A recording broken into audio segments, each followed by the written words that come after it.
I'm in Surat right now doing this session. Of course, I'm from Bangalore in India, but I've come to Surat and I'm doing this program live from one of the hotels where I'm staying. Now, I want to share the slides with you and we take up the session straight further up from there. And this is really where we are. We're talking about exam preparation techniques for better grades. How do we do all of this together? What I'm going to do is I'm going to stop sharing just for a minute and I'm going to unmute. Can we unmute a couple of people? All right. I'm going to ask Saurabh to go to his laptop and he can start unmuting from there. What I'm going to do is share my screen from here and have interaction with you guys as we go along. So the first technique I want to share with you guys today is more to do with your mindset. So let's start about here, this one, this place here. If you are all sorted here, if you have the clarity here, if you really know what you want to do with your brain, and therefore, if you're going into write your exams, you will do well. For example, if a cricket team has to go to play in Australia or West Indies or South Africa, the conditions are different there. They have to prepare themselves and they have to make a decision to win, right? Only then they're going to go and play all out. Or let's say an army man, somebody from the army has to go out there and defeat his enemy. He cannot do it unless there is a mental preparation. So the first 5 or 10 minutes today, I want to talk to you about your decision-making abilities. Yeah. What I call this as decision is equals destiny.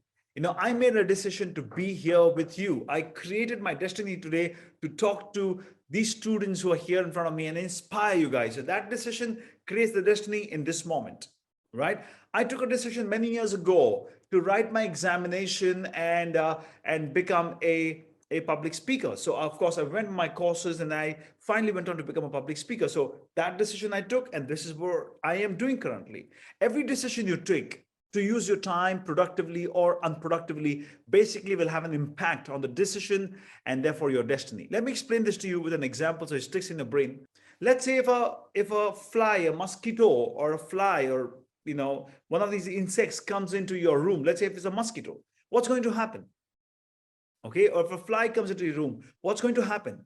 Logically, that fly is going to come, is going to trouble you. If it's a mosquito, it's going to bite you, and then it's going to roll around a little bit, right? That's what it's going to do. It's going to be around with you for a day or two. Now, if the fly or the mosquito is bored of you and wants to go away from you, okay, which route is this fly or mosquito going to take? Which route will it go out from? That's my question. So somebody said window, somebody said door, somebody said window. I can see the nearest window. Okay, fair deal. Question is, why will it go towards the window? The reason is very simple, because there is light on the other side. Because there is light on the other side of the window, the mosquito chooses to go there, not because it has the intelligence like human beings, but it has the instinct. The instinct of the sunlight takes the mosquito towards the window. All right. Now, my question to you is, if the window is closed, it happens so many times, right? If the window is closed, what do you think is going to happen to the mosquito? More often than not, it's going to keep hitting itself to that window. If it's lucky and there's another window open close by, maybe it'll go from there. But what if all the windows are closed? It's going to try and try. Now, on the other side, there might be a door, but more often than not, you see mosquitoes don't go towards door because they don't see light on the other side. So they don't go there. And which is why you must have seen that if the windows are closed, a lot of time, if the windows are closed for 5, 6, 7 days, you see mosquitoes, dead mosquitoes near windows. True? If yes, so you know that the mosquito basically is going to keep going and hitting towards that window, and eventually it's going to die there. Wanting to go out of the window, windows closed, so it keeps going, hitting, it dies over there. But before it dies, maybe the mosquito went through something in its brain, went through the prayer, God, please save me. God, please help me. God, can somebody come and open the door? Somebody come and open the window for me. It must have put all its efforts, boom, and went and hit, boom, and went and hit, boom, and went and hit. Efforts are there, prayer is there, but the mosquito is not surviving. Why? Because all the energy is going in the wrong direction. Unless you take the right decision. That one decision you got to take today on what you really want to do with your life, what you really want to do with the next 2, 3, 4 months of your life. How do you really want to approach exam? The moment you take that one decision, your brain shifts its energy completely. You did my program and I explained to you the difference between motivation and inspiration. Motivation comes from outside, may work, may not work, but it definitely has pressure on you. Inspiration comes from inside, that which inspires you. You are in control of that. Once you take the decision, boom, you're ready to move forward. Like the mosquito needs to take a decision. It cannot go from the same place, banging, banging, banging. It's not helping him. It has to take a decision to take a risk and move on to the other side. Be brave and move on to the other side. Put in the courage and move on the other side. Move on to the other side. That other side is what I'm going to ask you today, students. You must be feeling confused or scared or depressed or stressed simply because something's not working here right now. Even now, the clarity is missing. Let me explain to you how this works. So have a look at this. Now, this mosquito has to either believe in weak prayer or it can believe in powerful decisions. The moment the mosquito decides that, hey, listen, if I keep hanging here, I'm going to die. I'm going to shift the direction. And when it wants to shift the direction, remember, it's never going to be easy. First, it needs to take a clear decision. The moment the decision is taken, it has to put in action. You just can't say, I'm going to study and no action. I'm going to do something, no action. You got to bring in the action. You got to bring in the action. And remember, your actions have to be consistent day after day after day, hour after hour after hour. If it is not, it's not going to help you to get any results at all. And I do know this. For the mosquito, if you really see, it is going to be pain. The mosquito will have no idea where it's going. It is going to be risky. But then that pain of consistent action will create pleasure. There is no doubt about that. All the young boys and girls, you got to make a clear purpose. What do you really want out of life? Do you want to live an ordinary life? Do you just want to be yet another person? Do you really want to compromise on things? Do you really want to just lead a common, normal person's life? Or you believe you want to make something special out of your life? What's the purpose you have? The purpose to do well for your parents, the purpose to be proud, to make your parents proud, the purpose to try and become someone special in the world. The moment you get the purpose, the moment you know that's the purpose, you will realize 12th standard exam is a very, very big milestone. That determines your destiny. This is tool number one. Decision equals destiny. Take decisions, follow it with absolute consistent actions, convert your pain into pleasure. But for that to happen, you need to have a clear purpose. Let me explain to you about my own personal life. Look, my own story is I could not speak proper English. I told you this when I met you. I failed in 12th standard examination. That's true. When I wrote my CAT exam for IIM Bangalore MBA, I failed in that. I lost my dad in my own hands. And of course, I had to go through depression, fear, anxiety, and phobia, not one, but many times in my life. This is my story. But the moment I got my purpose in life, which of course I'm going to share with you on day number 3. On day number 3, I'm going to share with you how my purpose came by and what I did with that and how I got motivated and inspired to achieve success in my life. I'm going to share that with you later. But today I wanted to know that once I learned these techniques, once I started putting this purpose in place, everything about my life turned around. For example, a guy who could not speak English became an author in English. That's my book, which I published, Work-Wise, Lessons in Excellence for Young Professionals by Times of India. I could not crack my CAT exam, but of course I passed my 12th. And then after many years, I went on to become one of the youngest faculties at IIM Bangalore. I went on to also overcome my depression and fear, and I got Outstanding Young Persons of India Award in the category of personal improvement and accomplishment. How did all this happen? What made this possible? Very simple. I understood the secret of life, and the secret of life number 1 is the moment you identify your purpose and you take a decision, you follow up action with that. Keep going, keep going, keep going. It may be painful, but eventually you will succeed. Like Dr. Abdul Kalam had a purpose to become a scientist. He did not have money, but he kept working, and he sold newspapers. It was painful, but that became pleasure for him. Sachin Tendulkar became a great cricketer, practicing 10 hours of cricket every day. But that was the purpose. The pain became pleasure. That's my message number 1 to all of you. Technique number 2 is called 2 into 4 feet study space. How many of you have a table which is uncluttered, very clean table, 2 feet by 4 feet minimum, with a chair available in your house? Look, it's very important that you identify a space for the next 3 or 4 months in your house and get a table which is clean and nice, and it must be kept clean all the time. The only thing that you should find on your table is your books that are organized well. a water bottle, some, pen and pencils and all of that, nothing else. No magazines, no newspapers, no artifacts, nothing. Clean study table. If you don't have one, speak to your parents. You can get some foldable tables. If you don't have, your house is too small, you can use the dining table, but make sure when you go to study there, it's all clean and nice for you. But ideally, one table. Now, I want you to keep that table facing in the east direction, where the sun rises. The sun rises. So keep that in that direction, wherever in your house. And remember to keep that place only for studies, not for eating, not for watching TV, not for playing video games, not for anything else. That's just your study table. If you want to, you can use a laptop or your computer on that. Now, why are we trying to keep this clean? Remember, I'm a mindset coach. My job is to help you understand your energy and how to use that energy well for your exams. Okay, that's all I do. Now, for example, let's say this is a water bottle. There is some water in this bottle. Now, that's the energy that you have in your body.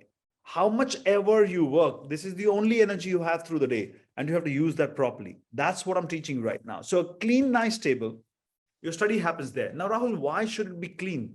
Because the moment your brain starts associating things with cleanliness, with organized stuff, what is outside, and it keeps seeing it, the inside also gets exactly wired the same way.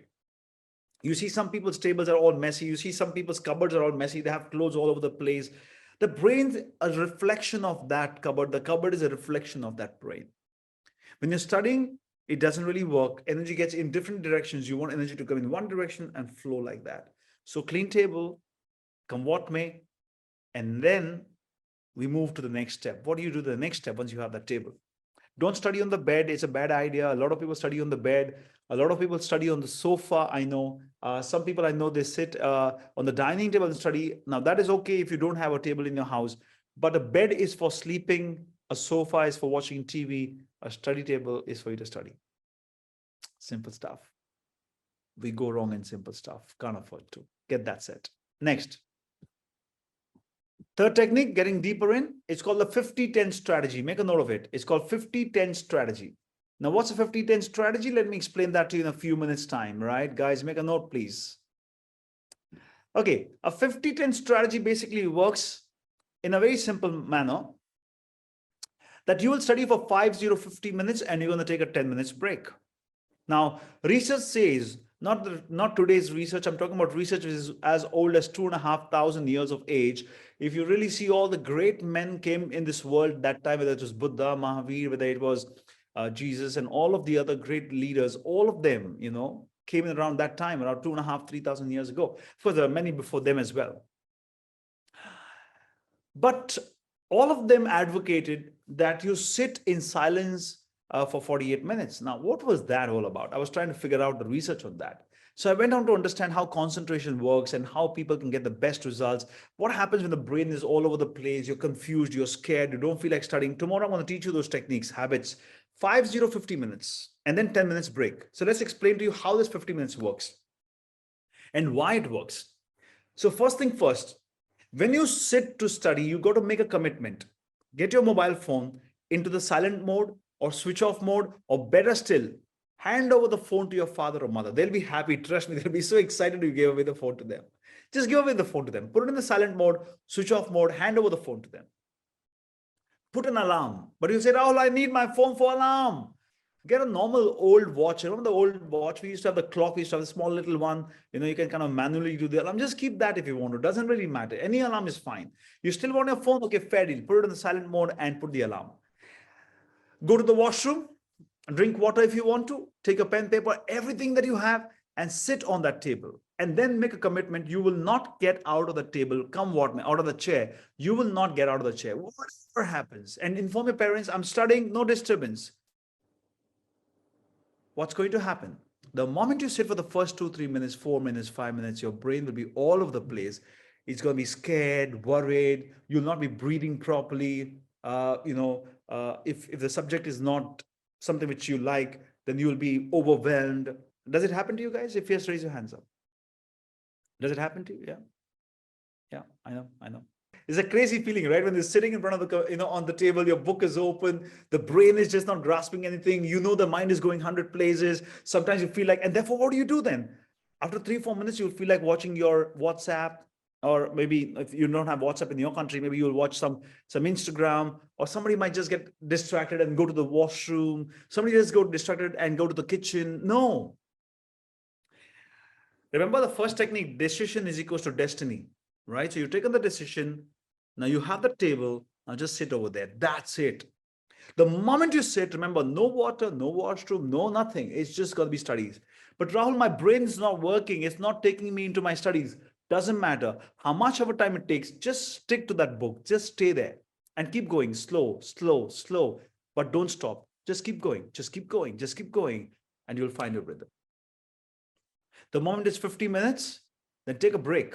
Go for a walk if you want to. Do simple exercises. See, simple exercises. Move your head, go sideways, move your hands, take a turn around. 10 minutes. Okay. If you feel like going to the washroom, do that, drink water, listen to some music, whatever you want, not a problem.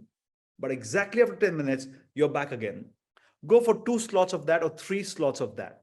2 or 3 slots of that. Then take a lunch break if you want, another 2 or 3 slots. Then take a coffee break, another 2 or 3 slots. That's the way to study.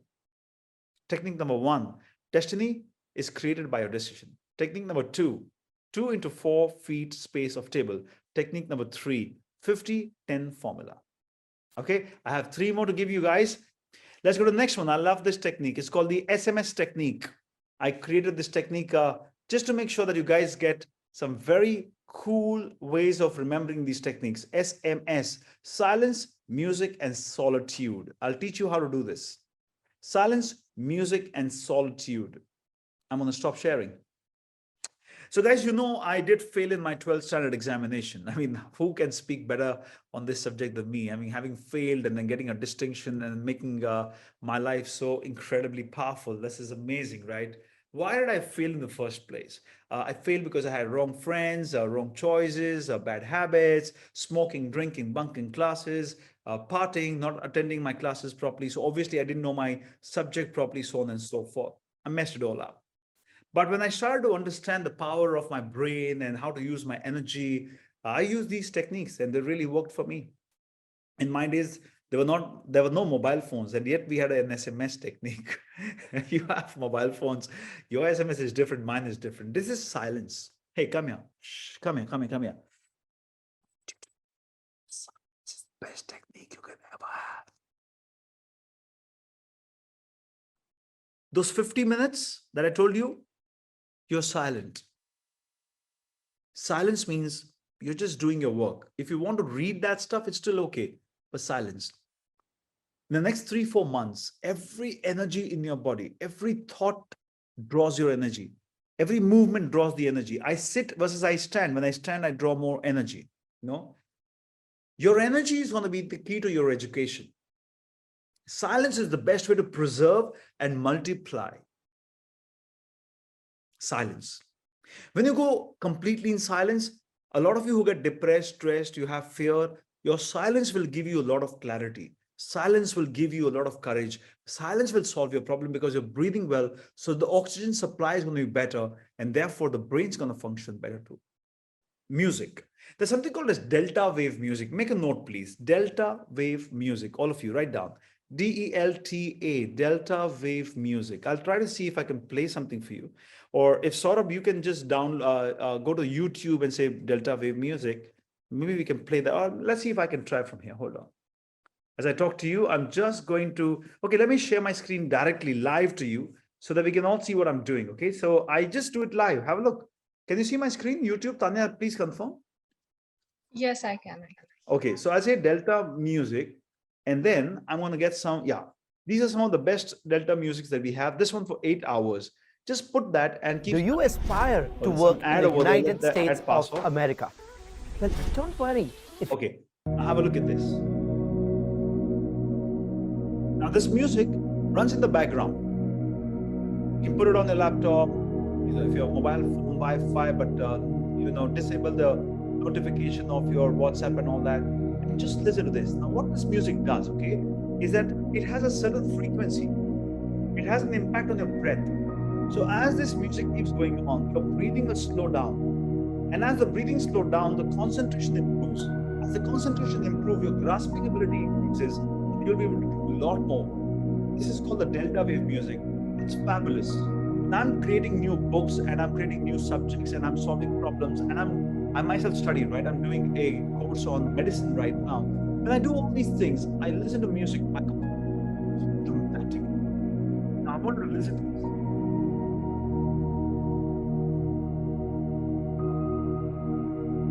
And breathe very softly, gently, eyes open. And suddenly your body will go into the pattern, and your body will start impacting your breath automatically. And your breath will impact the body slower and slower and slower. Likewise, there are many, many tracks of delta music, as you can see here. Some of them are for sleep. Of course, you need relaxation. So keep that going, and you will see some amazing things happening in your life thereafter. Silence when you're studying, as quiet as you can be in a day. Music, so that your breathing pattern changes. Solitude, so that all the energy comes in one place. 4 techniques down, sorry. Let's go on to the last 2 now. Have a look at the next technique. Okay, if you want to practice music-based breathing, we can do one right now. All of us, we can practice for 2 minutes. I'm going to play music for you. It's a long breath, 5 breath in, 5 breath out, for especially those who are depressed.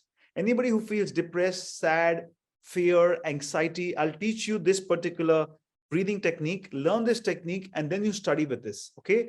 10 minutes, you can do it in the morning, 10 minutes in the afternoon or evening, just 10 minutes, and you will get a lot of access to yourself. And I'll also tell you where to download this, okay? So let's do this technique together.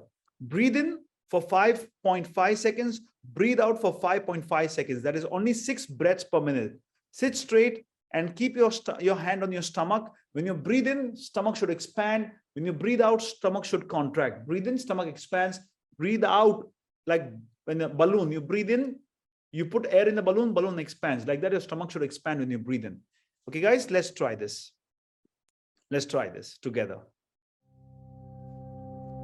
This is the power of music, but this is to help you get immediate focus and concentration. Let me know, please, Tanya, can you hear the music? Yes, I can, Rahul. So guys, now let's do this together. Breathe in. Breathe out. Breathe in. Your eyes open or close, that's your choice. Breathe out. Breathe in.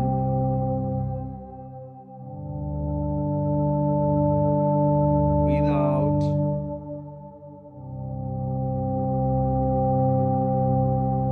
Okay, although this is for 10 minutes, we can't do this for 10 minutes. The idea of this breathing is inhalation for 4 seconds, exhalation for 6, or inhalation, exhalation for 5.5 each. Here is the app in which you can basically find this particular breathing pattern. You can choose the breathing pattern of your choice. It's called Paced Breathing app. Make a note or do a screenshot. On Android phones only. This is not available on Apple phones. For Apple phone, in case you can't find it, you can just go and type HRV breathing. HRV, heart variable rate. Or heart rate variable, HRV, heart rate variable, right? Technique number 5, 4 visions, not just revision. 4 vision. What is the 4 vision? Guys, the word revision, vision means to see, revision means to re-see. So what you study in your class, re-see, revision. Now what I did in my career was I changed this whole concept into 4 vision. What is the 4 vision? Have a look at this. You must do 2 revisions of the subject. In an ideal scenario, if you had met me at the beginning of the year, I would have told you that when your teacher's teaching, you always make notes in the class. Just when the teacher's teaching, make notes. So your grasping ability grows very, very high. Concentration is high. Once you're done with all of that, or even if you've not done because it's too late now, you must do 2 revisions at least. So go through the entire textbook 2 times with your question and answers if you want to. But I suggest you read the textbook 2 times, and when you're solving papers, solve papers using your hand and a pen. I'll explain that to you. And the last one is called 1 visualization. So 2 revision, 1 writing, and one visualization. Let me explain this to you. So guys, from having failed in my examination, I was able to score 80, 90% or even be a rank student consistently. What did I really do? One, I was always focusing in my class when my teacher was teaching, and I made good friends with all my teachers. So that gave me a lot of access to understanding the subjects better. But I would immediately on that day itself come back and revise the subject. So that was my first revision. It's too late for you now. Don't worry. Take your textbook, however difficult it is, the 50-10 strategy and the 2 into 4 table space I told you, and the breathing and the silence and the solitude. All this will prepare you to look at your books again. You have no choice after all. Why? Because technique number 1, decision is equals to destiny. All right. So take the decision, read that book completely once and twice. Third revision, use it with a pen and paper. So you solve question answers of that particular chapter using a pen. Whichever pen you use in the exams, finally, the same pen you will have to practice with. You see my finger here.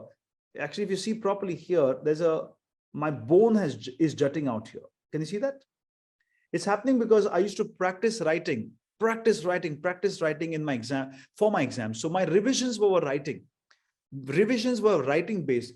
And I used to write so much that the bone started jutting out. But my speed for exams was incredibly fast. I knew exactly which pen suits my finger. So I tried different pens before I chose the final pen.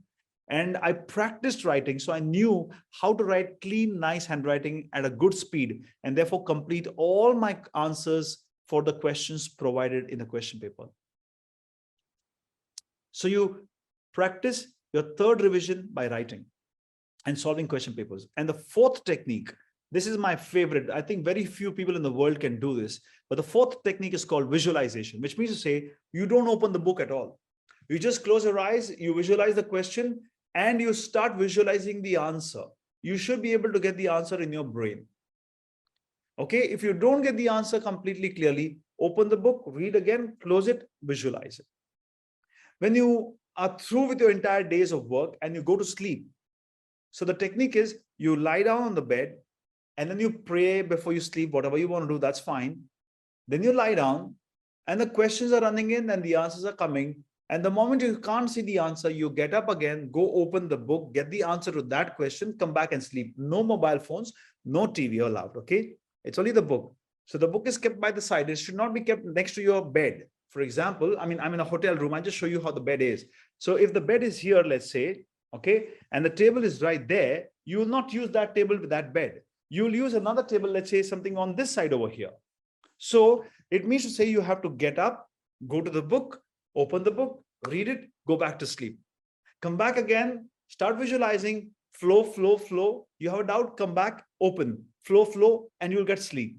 But the beautiful thing that's going to happen in your life is when you're sleeping, you'll not get bad dreams or weird dreams. You're going to have all this jumbled up content of your studies in your brain, all rolling in the mind. And as soon as you wake up once, just brush through all the important concepts again.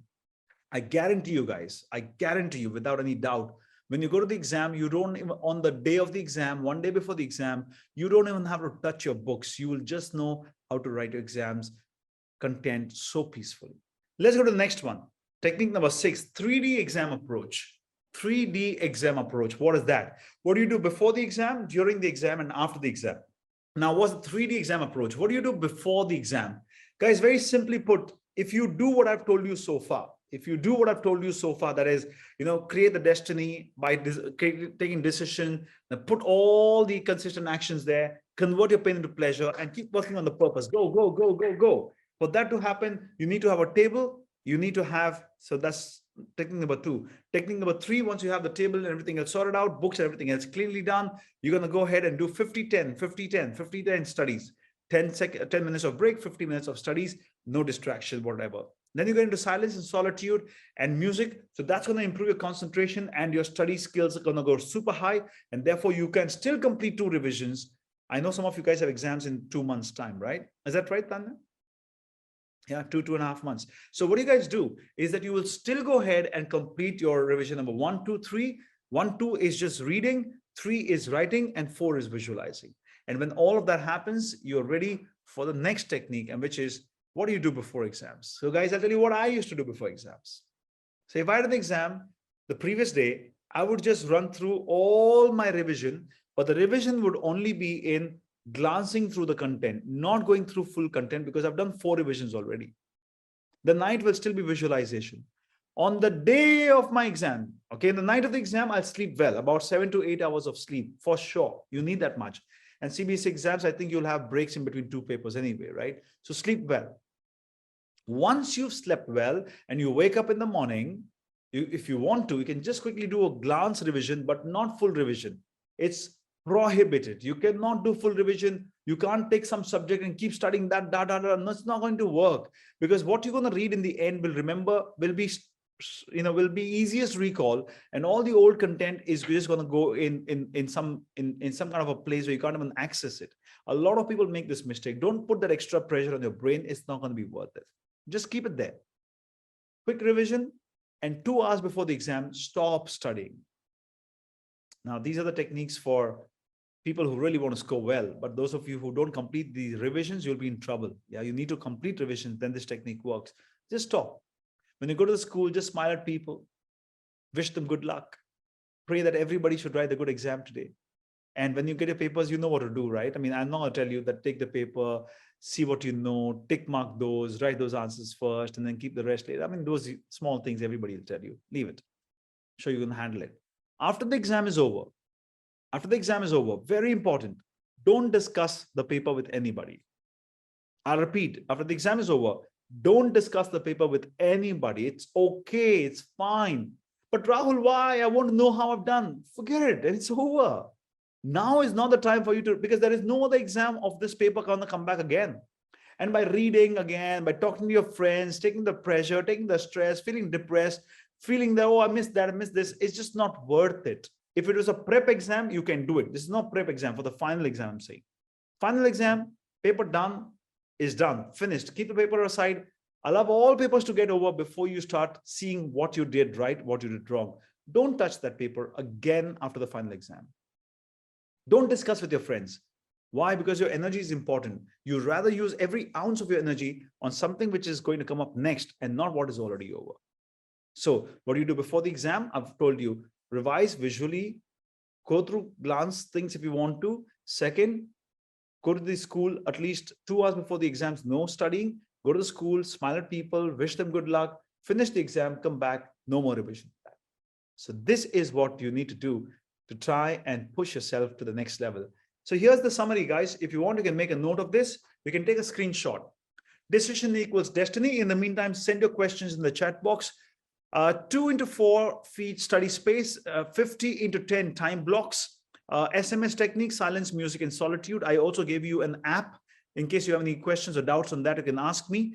4 vision, that is 2 revision, 1 writing, and 1 visualization, and 3D exam approach before the exam. So these are your 6 techniques. What really kept me going in my life was this one proverb. I had handwritten this and put it on my table. It says, the heights by great men reached and kept were not attained by sudden flight, but they, while their companions slept, were toiling upward in the night. One of the greatest poets of all time writes this, saying that, guys, if you want to succeed, this is the time for you to. Because if you don't put efforts in now, somebody else who's your competitor is putting in efforts, he's going to succeed. And remember, if you want to achieve great success, you have to put in time. You have to put in time. You have to put in time. With this, I'm going to stop sharing. I'll take questions if you have any. Before I take the questions, what do you think of the session so far, guys? Do you think it was worth spending these 55 minutes with me? Do you think those techniques are going to help you? Do you think there's something new? Whatever your views are, please go ahead and share. I want to see exactly what you guys are sharing there. Okay, so what do I see coming into the chat box? Don't send me direct messages. You still are sending me direct messages. Jane says, Rahul, you're amazing. Thank you very much. Aditya says it was worth it. Veena says, worth our time. Jane says the techniques are great. Mohit says, please don't forget to table technique before finishing the meeting of the day. All right, I did that for you anyway. Let's take some questions. Over to you, Tanya. What's the question that I have? All right. So I think the first question that we have is that there's a question that says, how do I stay motivated while trying to study the subjects I dislike or hate? That's technique number. That's on day number 3. I'm going to teach you techniques how we did that. I'm not going to get the. I'm not gonna give you all the techniques right now, but I'll tell you what. I was a science student and I failed in science, and then I had to complete my physics, chemistry, electronics, and mathematics exams to kind of get back into life. It wasn't easy. And especially when I would open my chemistry book, I would go to sleep like in 5 minutes. Math book, even before I think I would go to sleep. So I struggled, but I will teach you techniques that worked for me. But that's going to be on day number 3, guys. So not today, Tanya. I'll do that on day 3. All right. Another question we have is from Harsh, who says, what if I start my revision with writing instead of reading? You can do that. It's not a bad idea. Harsh, you said, right?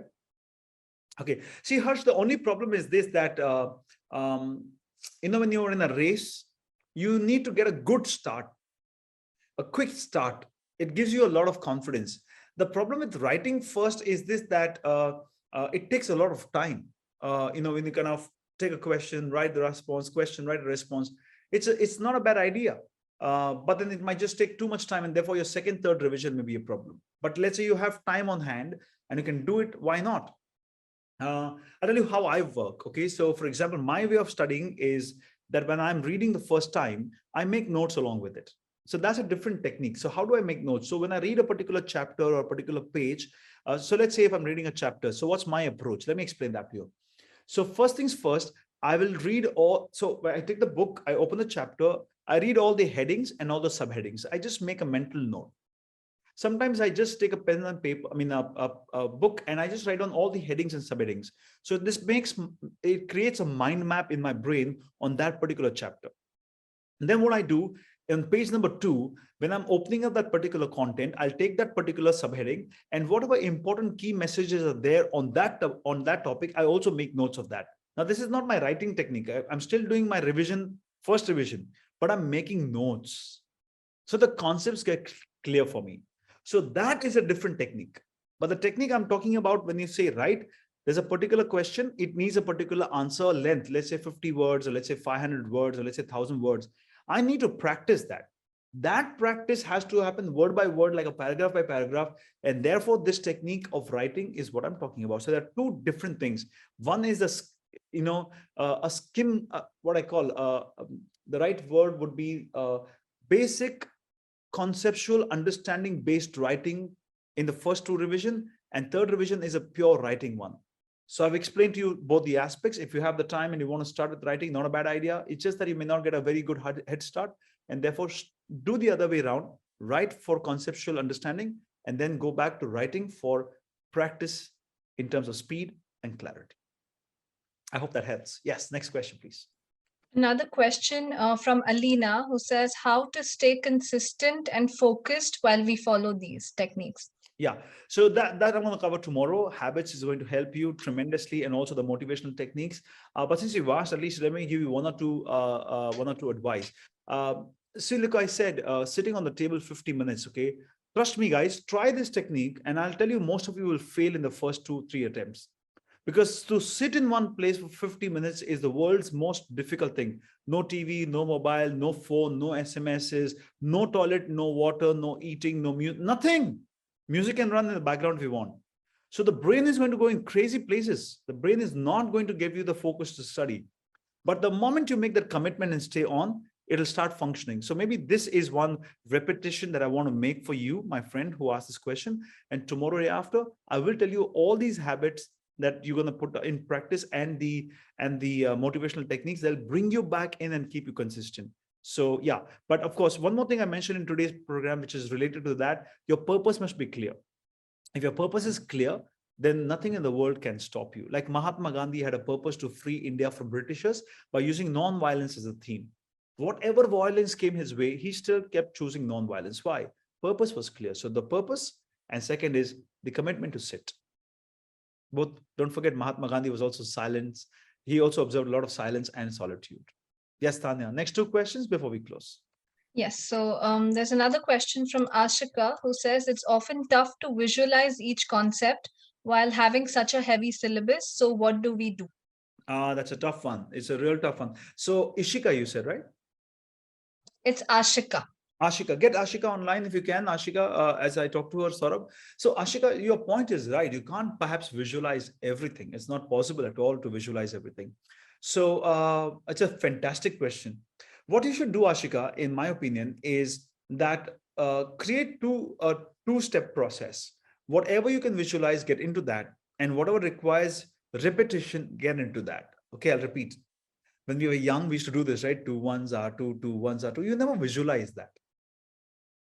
You just practiced it. Repetition, practice, repetition, practice, repetition, practice. For example, you go to the gym to exercise. You have to do the push-ups. There's no other option. You have to do the push-ups. Repetition, practice, repetition, practice. But good people who have good body, people who have great muscles, people who are great athletes, they always visualize. It's a combination of practice and visualize. So what you can visualize, keep for visualizing. What you cannot requires a lot of practice, and therefore there is no other shortcut. I mean, unfortunately, there is no shortcut. You don't need shortcuts. You need to be consistent. If there was a shortcut, India would have got independence through Mahatma Gandhi in 3 years. Why would it take him 36 years? Next question. Hey guys, if you like the responses to the questions, keep the chat box going. Don't keep the chat box empty. I want every one of you to share something. Yes, go ahead, man. What's the next question? We have another question from Fatima, who says, I have 14 days before my models, but I have 10 to 15 chapters each. Is there any way I can effectively finish on time other than mugging up? See, I'm against mugging up, personally. What's the name of the girl who asked the question? Fatima. See, Fatima, you'll have to play with strategy now. Basically, you're in trouble because you haven't done perhaps it means that you haven't done your work in time in the last few months. I did go through this problem. Sometimes I do go through, I myself am studying right now. I'm doing a course in medicine. I'm not a medical doctor or anything, but I'm learning medicine to heal people and especially create leadership impact. So I'm learning a brand new subject. I have no idea how to study that. So what I do, being a non-medical student, what I have a recommendation is that when you're doing such subjects, I think you should very clearly articulate yourself and be honest with yourself. What is practically possible? What is not practically possible? Now, it depends on what you're playing for. If you're playing for 99%, 98%, 95%, if that's what you're playing for, then this question would not have come up today. Your question would have been more to do with, Rahul, how do I enhance my quality? Like a Virat Kohli, I don't have to teach him cricket. He already knows. I have to teach him how to think through his mind and achieve better results. So your question is more related to, what do I do in this circumstance? I think you'll have to categorize all your content into 3 parts: easy to finish, moderate, and difficult. Once you have categorized, go to any one chapter. Let's say, I don't know what you're studying, but let's say if it's chemistry. So, and you have 15 chapters. So break it down into what is easy for you, what is moderate, and what is difficult for you. I would recommend knock off the easy one first, then go to moderate, and then finally go to difficult. If you feel that in the difficult one, you have 5 chapters and you can't complete 5, you can only complete 3 or 2, fair deal, complete the 2. Now the 3 are left out. You don't have time. Accept you don't have time. Look at all the key important elements from there. Go to your teacher, ask her, ma'am, if this is the only time I have, I still have to learn some important stuff. What do I do? Pick up those. I'll give you one more technique. Every chapter towards the end will give you fill up the blanks, match the following, drawings, or whatever. So if you can't understand the entire subject because you don't have the time, at least cover those things up. So the easy ones, you're confident to score. Moderate ones, spend some time so get that out. The most difficult one, keep it towards the end. Try to see whatever you can complete, you can. Whatever you can't, at least pick up all the important easy ones, 1 mark, 2 mark, 3 mark answers. And therefore, I think you'll do some justice to yourself. This was a tough question because of lack of preparation, I believe, but I hope the technique is going to help you. And remember, don't just go with my words. If you want, you can have a conversation with me. I mean, instead of just the question, you can talk to me. We can have a verbal chat. On day 3, if we have time, I'll spend 50 minutes extra to take more questions. I'll get you guys live on, okay? All right, last question and we close. All right. I think we have, this is an interesting question. It says, how do I overcome bad memory? See, there is nothing called as bad memory. It's just like a muscle, okay? So some people have good muscle, some don't have good muscle. It depends on what you're eating, how you're resting, how you're exercising, and your muscles build up. Likewise, memory as well. So I wanted to know this. Silence, in my opinion, silence, solitude, music. first level. It is a fantastic technique. You try it for yourself and see whether it works or not. Do what I said, 50 minutes of technique, just sit in one place, 50 minutes and study. Third, make those notes that I explained to you, the writing part and the visualization part. Honestly speaking, the 6 techniques I've taught you will tremendously impact your memory for the positive. There is no doubt. Whatever I've told you, it is a very short session. Normally, I do these sessions for like 7-8 hours per day. A very short session today on exam skills. And every skill you can go in depth. But all this is very well researched by doctors and psychologists and psychiatrists, none of them. We've seen how results come better. I've today covered something on depression, something on studies, something on tables, something on, I've covered a very wide variety of subjects. But yeah, we can go into more depth. And we are creating an online program where you guys can, Jain University is coming up with an online program soon, which you guys, not in the next 2 or 3 months, but maybe a little later than that, you guys can definitely attend those deeper sessions as well. But yeah, memory, these are the techniques. Thank you so much, Rahul. It was indeed very dynamic, and I'm certain that today, by the end of the session, we've all learned the 6 techniques and will be able to excel better in the exams that we take up. I thank all panelists, all principals, parents, teachers, professors, counselors, and, of course, my beloved students who've made time to attend the session today. Thank you so much. We hope that this was beneficial